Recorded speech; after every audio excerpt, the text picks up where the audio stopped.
was having this exchange with this gentleman on social media today on Facebook. And we were talking about, well, we started talking about Michelle Obama versus Melania, but somehow we got onto the subject of Barack Obama. And so he said that Barack Obama was the worst president we've ever had, and that he was the most divisive president we've ever had. Now, I don't know about you, but I've seen where a lot of people, particularly MAGA, they've said that Obama was so divisive. And so I just want to focus on that. And let's just stop pretending. Let's just be truthful. A black man, people, did not divide this country. Racism did. And stay with me because I'm going to explain to you what I mean. His presidency forced people to see it, whether they wanted to or not. Because what exactly made him divisive? I mean, every speech the man gave, he talked about unity. He always said, I'm your president. It did across party lines. He was everyone's president. He was supporting America, the entire country, whether you agreed with him or not. So what makes people say that he was divisive? I mean, was it his policy or was it his presence? And that's what I think it was, his presence. When he got elected, there was an immediate movement questioning whether he was even born here. Not disagreement. Guys, that was delegitimization. That wasn't policy. That was about who people believed had the right to sit in that office. When he passed healthcare reform, suddenly it was tyranny. But similar ideas before him, because he didn't just come up with affordable healthcare on his own. Remember, Mitt Romney had basically suggested the same thing for his state anyway. So it wasn't necessarily 100%, his idea. He didn't sit down at a table somewhere one night by a candle and write it, okay? But they did not treat him the same when he came out with this. When he said in response to the Trayvon Martin shooting, if I had a son, he'd look like Trayvon. You already know that really set him off. He was called divisive for acknowledging something that Black families understood without explanation. I don't think it was just Black families either. I think a lot of white families understood exactly what he was saying. And what he was saying was the absolute truth. That could have easily been my son who went to that store, got those Skittles, came back and got confronted. When the Ferguson unrest happened and he called for calm and accountability and understanding, he was still called divisive. Not because of what he said, but because of what people heard. And what they heard was a challenge.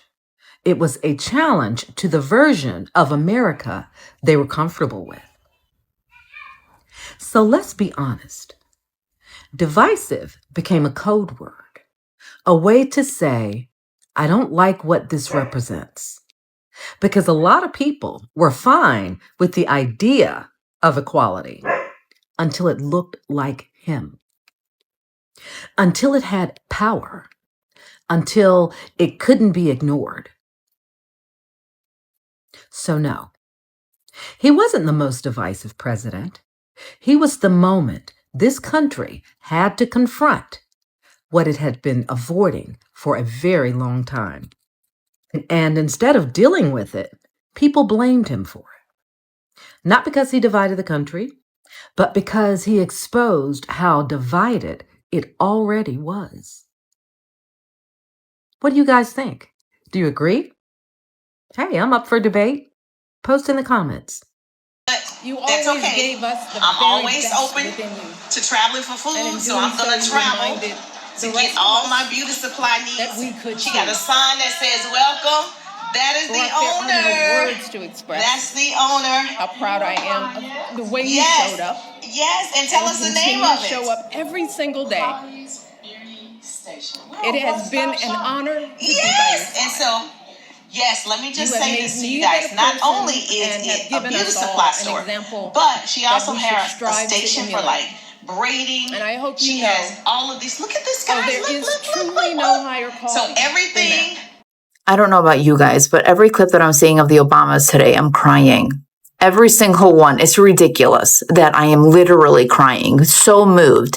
And is it the words that they say? Sure. Is it the remembrance of a time when there was just hope and joy? Sure. Beyond the politician and all of that, what I am resonating with is the remembrance of our human spirit.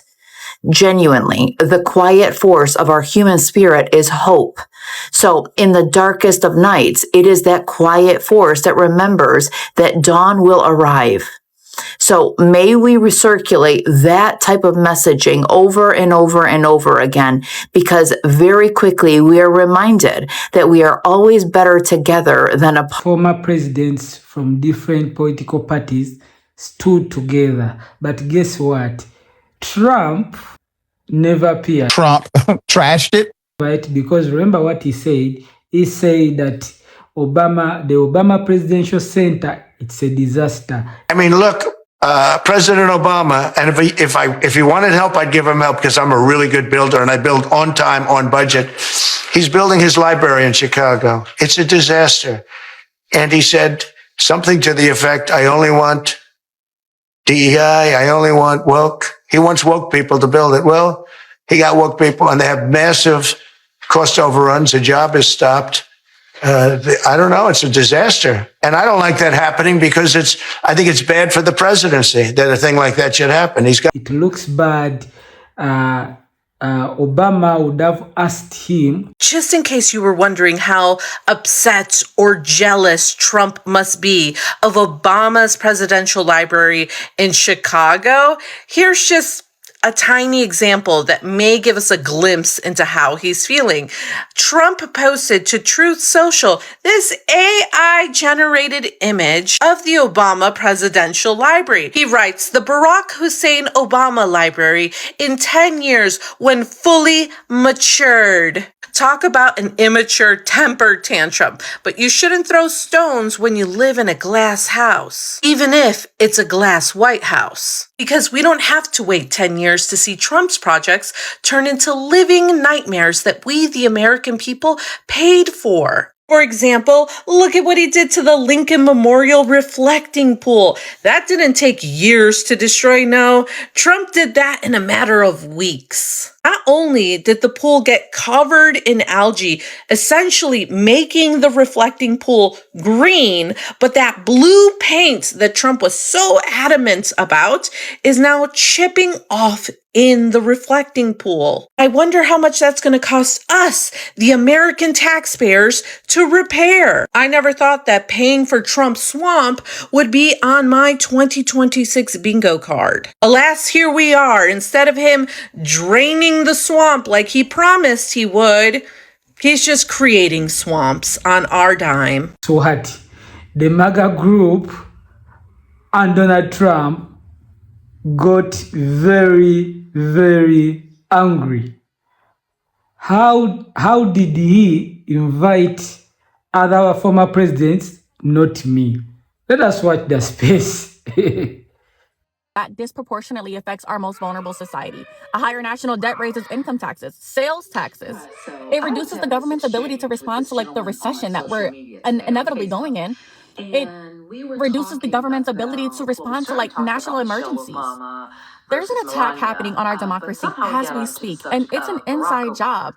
Intelligent and thoughtful voting is the only way out of this, and we have to make sure that we vote early and in every single election that we have the opportunity to. The primaries are happening all over the country right now, and we have 6 months until the midterms. Know who and what is on your ballot. My name is Augusta Renee, and I hope you have the day you voted for. And if you didn't vote, you're going to have the day that somebody else did. What do you think about the current state of America? It's awful. And why do you think it's so awful? Because you think we'd be in a more progressive era, but we're not. We're regressing. We're going back. Do you think we should be more progressive with some of our policies here in the United States? 1000%. For instance, should we be deporting illegal migrants? No. And what should we do? It's a big topic right now. For instance, we're just a few blocks away from Canal Street where lots of raids have taken place. What should we do with people who are coming into the country illegally? I think we have bigger issues to worry about. You know, we do have a really bad homeless crisis. I work in criminal court, actually. The majority of people that are getting arrested are American citizens and people that are like getting arrested for like petty larcenies, you know, which is just like they're stealing toilet paper because they don't have the money to pay for it, or like food. So I don't think should that's we allow petty crime just to go by? I think there's something that needs to be done. There's clearly an underlying issue. And here in New York City, do you think people should have more hope now that Zohran Mamdani has been elected? I would like to think so, but I'm big on, you know, actions speak louder than words. So let's just hope he does something. And what do you think about Zohran Mamdani's meeting with President Trump? They seem pretty friendly. I mean, he has to keep it cute, you know? It's politics. Obviously, our president can't do so, but we have to keep it cute. Stop trying. Former President Barack Obama making a pointed message for the future, even as thousands gathered here in Chicago to celebrate the past. His rise from Chicago's South Side to the White House with the opening of the Obama Presidential Center right here. Now, former First Lady Michelle Obama also had very pointed words, praising her husband, but drawing a strong contrast with President Trump. Failing to see the humanity in all people puts us all on a slippery slope. And once that slide starts, there's no telling where it stops.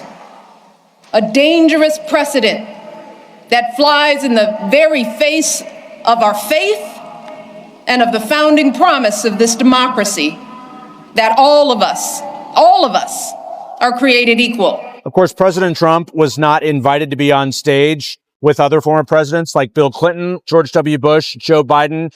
But his name and his policies were really the subtext of so many of the remarks here today. Now, President Obama urged Americans to move beyond this current moment of divisiveness and find common ground. He said anything is still possible, pointing to his own improbable election as an example. You were doing the people's work, rescuing our economy, expanding health care, ending a war, ordering the bin Laden raid, saving an auto industry, winning a peace prize. Let me tell you guys this, because I know that there are going to be critics out there saying, well, you know, he's a liberal president, whatever. No, he was just a good president. We tend to romanticize things a little bit. I didn't always agree with Barack Obama. I wanted him to do more for Black people. I wanted him not to be so kumbaya and let's work across the aisle. However, that's what you're supposed to do.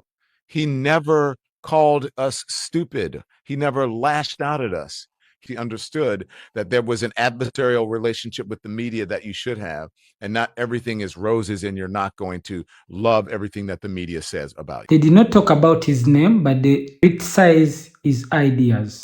Mr. President, if there is a shutdown, how many federal workers do you plan to lay off? Well, we may do a lot, and that's only because of the Democrats. And as you know, they want to be able to take care of people that have come into our country illegally, and no system can handle that. And so we're totally opposed on that, but we can't take it. We just can't do it. I'd love to do everybody. I'd love to do the whole world, but our country can't handle people that come into our country illegally. And they want to give them full health care benefits. They want to open the wall again. Can you believe it? I can't even believe it. They want to open the wall. They haven't taken away boys playing in women's sports. They haven't done that. Men playing in women's sports. It's like they don't change. They lost an election in a landslide and they don't change. He was also a very divisive figure. How? And can I talk? Can I talk? Thank you. This is a good one. Look, we saw it was on full display. They open it up with perhaps the most performative woke thing you can do, a land acknowledgement. Really? You're going to say this is on stolen land? If you think it's on stolen land, if you think it's on stolen land, then give it back. This is all you. This is like Tan Suit 2.0. Don't build an $850 million library on it. The other thing is, I know I like the idea that he united Americans, but I don't think most conservatives. But how is he the most who were targeted by the IRS, nuns who were told they had to pay for abortions and contraceptives. He was very divisive. Can I just say, when we're talking about things, he's a very eloquent speaker. I think there's a lot of things to credit him for. Lydia, I'm saying his policies. You know, and I will credit him for this as well. He said that he thinks America is great today. I think he said the U.S. is an undeniable force for good in the world. And I was glad to hear him say that, because when he was in office, he would go on these sort of tours essentially apologizing for America. I'm really focused on this. When you say that President Obama is one of the most divisive presidents in history, That's something that you guys can never back up. You never can bring up any substance. It's a talking point that you guys always say. So to Abby's point, what specifically are you referring to when you say he's one of the most divisive presidents in history? He did not invite Milli Vanilli to the library party today, or Vanilla Ice, or CNC Music Factory. That's a difference from the American 250. Right. That Didn't is have that on my bingo card. For sure. That is very true. Next for us. Trump has cheated on every wife he's had. He met Marla Maples while he was still married to the mother of his children, Ivana. Right. It was all over the New York papers. I'm from New York, upstate New York, but I was in New York when this all went down the city. And Barack Obama said, we need to be united. For millions of people in this country and around the world, the future feels uncertain, the ground unstable beneath our feet.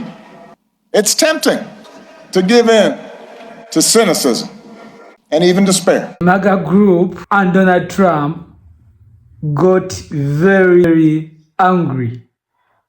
How did he invite other former presidents? Folks, Donald Trump is profoundly jealous of Barack Obama because Obama had a presidency that the vast majority of Americans continue to admire to this day, and because when Obama was in office, he had a cultural relevancy that Donald Trump could only dream of. And Trump is obsessed with being culturally relevant. It's why he keeps trying to manufacture a legacy for himself and inserting himself into every cultural moment that we have. He keeps slapping his names on buildings like the Kennedy Center. He's throwing this stupid UFC fight at the White House. He showed up and disrupted the Knicks game earlier this week, where the Knicks is the only game that they lost in this stretch that they were on. He keeps doing this stuff, and it's because he's jealous of Barack Obama. And so I thought about shooting a video today showing you all the stupidity coming out of Washington with all these ridiculous events that they're doing. And instead of that, I want to take a look back. Donald Trump posted a picture of himself as the Messiah, as Jesus Christ, as whoever you want to call him if you believe in that. If there's one thing you need to understand about MAGA, is that they're all Christian, whether they are Catholic, whether they are white Christian nationalists, or whether they're evangelical, they're all Christian. So when the president of the United States posts himself as Jesus in an AI image, that's not going to fare well with 97% of your base. Then to further mock the Pope and talk about the Pope and attack him like he's your enemy and he's a politician, that's also not going to sit well with your Irish Italian constituent. When asked about the photo he posted, he confirmed that he posted it. And then he said, I didn't think it was Jesus. I thought I was a doctor. I thought I was just playing along with the Red Cross. Mr. President, did you post that picture of yourself depicted as Jesus Christ? Well, it wasn't depicted. It was me. I did post it, and I thought it was me as a doctor, and it had to do with Red Cross as a Red Cross worker there, which we support. And only the fake news could come up with that one. So I just heard about it, and I said, how did they come up with that? It's supposed to be me as a doctor making people better, and I do make people better. I make people a lot better. You done lost your damn mind. When you get your damn mind, you call me.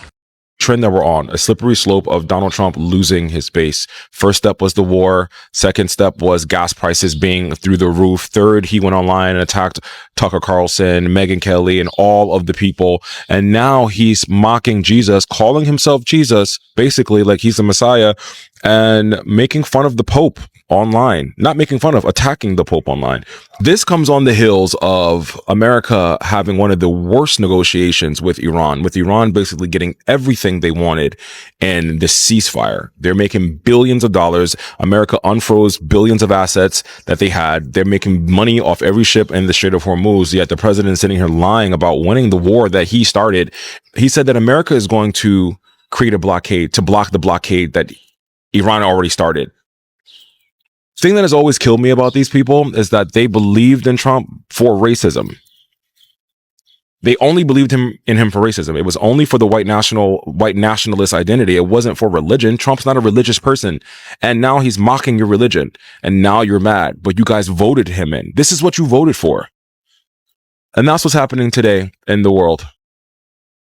Obama, come back. And you know how I know? Because on all the food delivery sites, Obama, come back! Barack! Hey, how you doing? Hope you're doing okay. So the reason I'm a little bit like kind of teary-eyed or post-teary-eyed is I've just watched the full speech of Michelle Obama. Today is the official opening of the Barack Obama Presidential Center, Presidential Library in Chicago. The official opening.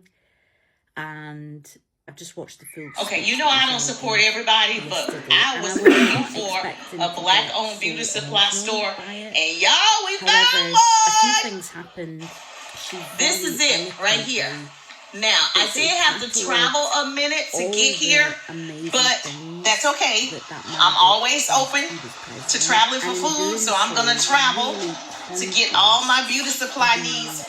She got a sign that says welcome. That is the owner. That's the owner.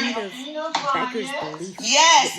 Yes, and tell us the name of it. So cool and measured and it's such a strong moral yes, and so yes, let me just say this to you guys. Not only is it a beauty supply store, but she also has a station for like braiding. She has all of these. Look at this, guys. Look.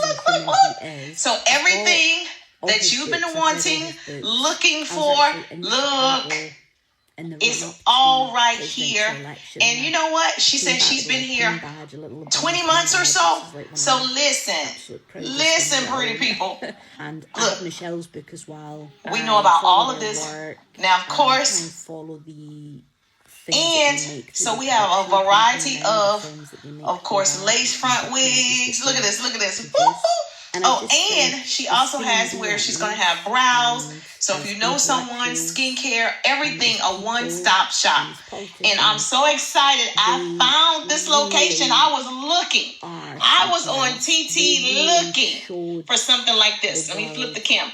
There we go. So you know, if I tell you that this is a place you need to visit because we've been looking. Trump is a scammer from Queens, New York, who is commonly referred to as Don the Con, who scammed his way through not paying contractors, defaulting on loans, and bankrupting casinos.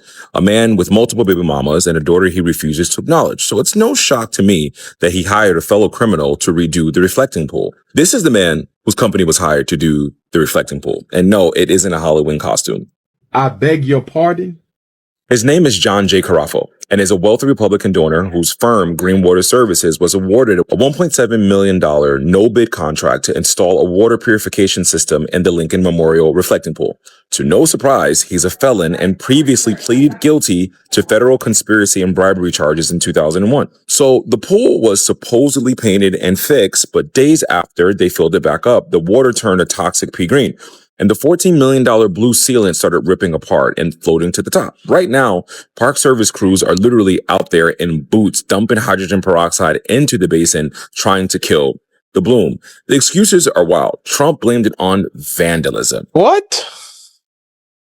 Bro, what are you talking about, man?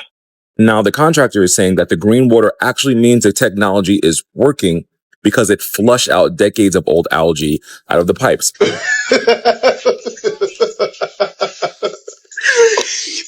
would she say that? Meanwhile, independent scientists are saying that the dark blue color Trump picked is absorbing sunlight, baking the water, and acting as a massive incubator for algae. So, a rushed timeline, no oversight, millions in no-bid contracts to political donors, and a total environmental disaster on America's front yard. That sounds like a scam to me. And if there's one thing about a scammer, they're always going to push the limits of how far they can scam before we push back. Ciao. Thank you for watching Great Minds Blacks.